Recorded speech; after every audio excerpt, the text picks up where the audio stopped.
श्री गुरुदेव दत्त, श्री स्वामी समर्थ. दिगंबरा दिगंबरा, श्रीपाद वल्लभ दिगंबरा. मित्रांनो, का कोणास ठाऊक, पण काही लोक फक्त एका वाक्यात बोलतात आणि समोर सगळे जग शांत होऊन त्याचे ऐकायला लागते. आणि काही लोक दिवसातून 100 वेळा बडबड करतात, पण त्याचं कोणीही त्याचे काही ऐकत नाही. तुमच्या बाबतीतही असं होतं का? तुम्हाला खूप मेहनत तुम्ही करता आणि चांगलं वागता, तरीही लोक तुमचा आदर करत नाही. असं असेल तर हा व्हिडिओ फक्त आणि फक्त तुमच्यासाठीच आहे, कारण मी स्वतः हे सगळं अनुभवलं आहे. एक काळ असा होता जेव्हा मी मनापासून लोकांसोबत चांगलं वागायचं, मेहनत करायचं, सर्वांसाठी काहीतरी करायचं, पण जेव्हा वेळ यायची तेव्हा लोक मला गांभीर्याने घ्यायचेच नाही. त्यावेळेस खूप चूक केल्यासारखं वाटायचं की माझ्यात काय कमी आहे असं विचार मनात यायचं. पण मग एक दिवस मला एक गोष्ट समजली, रिस्पेक्ट मिळवायचं असेल तर फक्त चांगलं वागणं पुरेसं नाही, त्यासाठी शहाणपण पण पाहिजे. त्यासाठी आज मी तुम्हाला असे जबरदस्त नियम सांगणार आहे जे लोकांना तुमचा रिस्पेक्ट करण्यासाठी भाग पडतील. चला तर मग आजच्या या व्हिडिओमध्ये आपण सुरुवात करूया.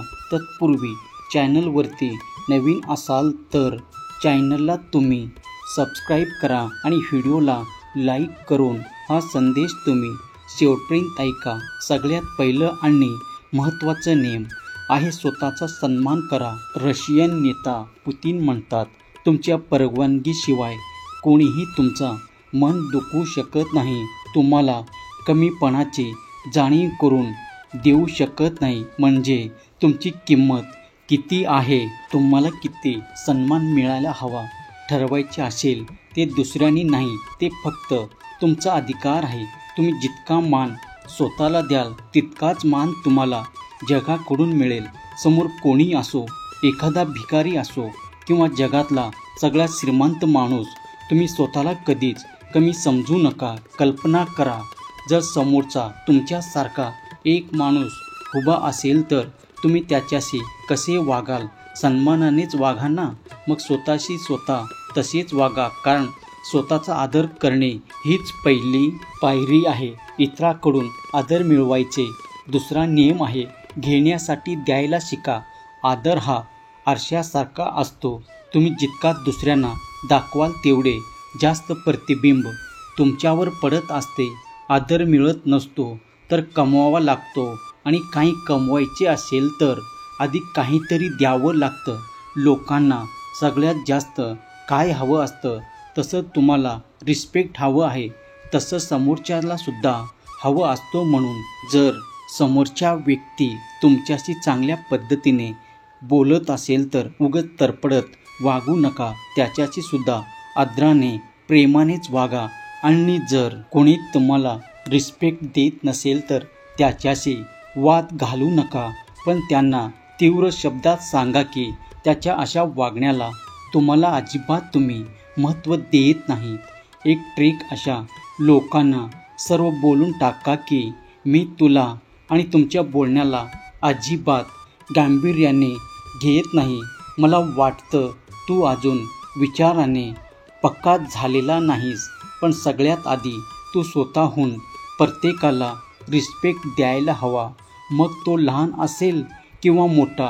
पुढचा नियम जो आहे तो घाईघाईमध्ये प्रतिक्रिया न देणे. तुम्ही कधी असा माणूस पाहिला आहे का जो घाईघाईने निर्णय घेतो, जो काही विचार न करता बोलतो? त्याच्या तोंडातील तसं बोल. तुम्ही अशा माणसाचा आदर करता का, ज्याला हेही समजत नाही की कधी काय बोलायचं, कसं बोलायचं आणि कुठे थांबायचं?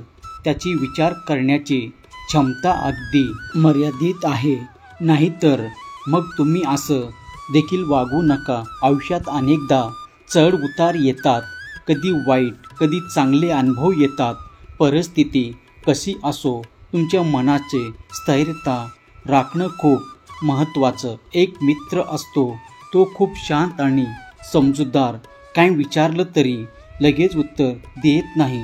तो म्हणतो, मला थोडा वेळ दे, विचार करतील. समाजात सर्वांना तुम्ही आवडलंच असेल शक्य नाही. काही लोकांना तुमचा यश, तुमचा आत्मविश्वास, तुमची शांती बघवत नाही, तर काही त्यातले जण केवळ स्वतःला मोठे व्हावं म्हणून दुसऱ्याला लहान करण्याचा प्रयत्न करतात. जेव्हा कोणी एखादी व्यक्ती तुमचा अपमान करतो, जेव्हा तुमची नजर खाली जाऊ देऊ नका, घाबरू नका, चिडू नका.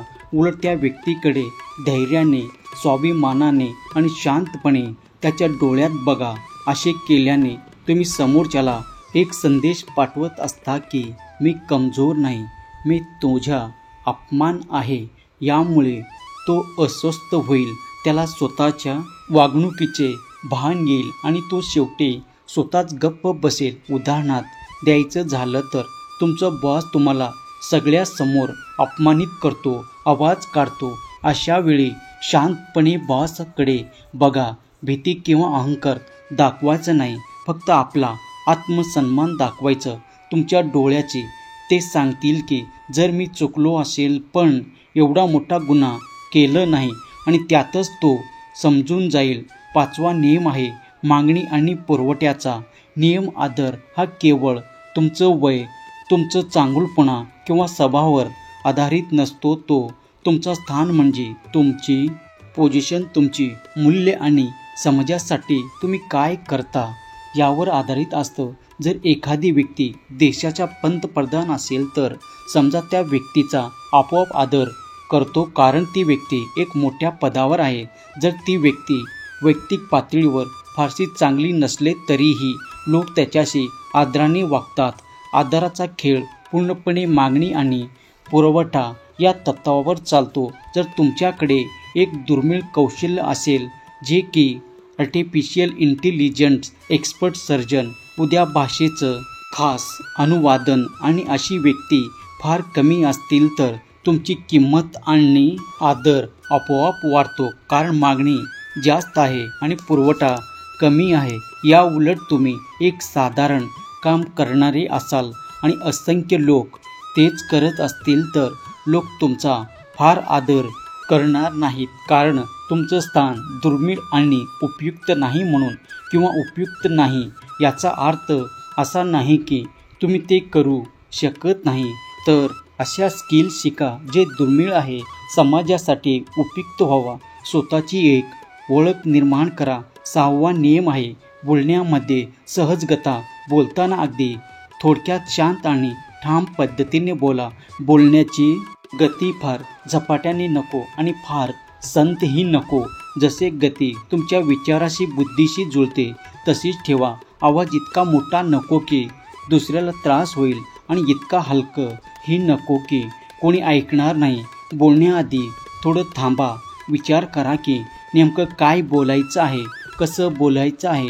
शब्दाची निवड करा, बोलण्याची पद्धत ठरवा आणि जेव्हा बोलाल तेव्हा इतका अर्थपूर्ण बोला की समोरच्याच्या मनात एकच विचार यावा की अरे यार, किती छान बोलले आहे, किती चांगलं समजवलं आहे.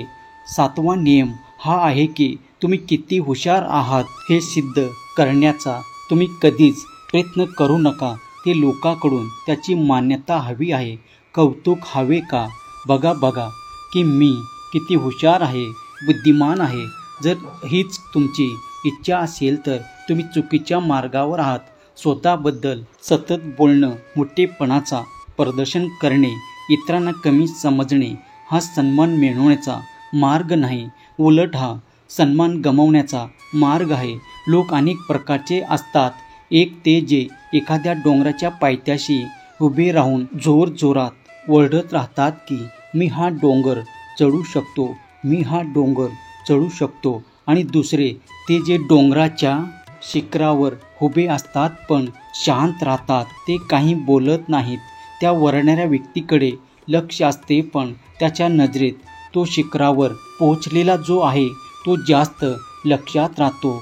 तुम्ही काय आहात, तुम्ही काय करू शकता आहात, तुम्हाला चांगले माहीत असणे महत्त्वाचे. म्हणूनच एक जादूगार आपल्या जादूचं रहस्य उघडं करत नाही तर त्याची जादूची किंमतच राहणार नाही.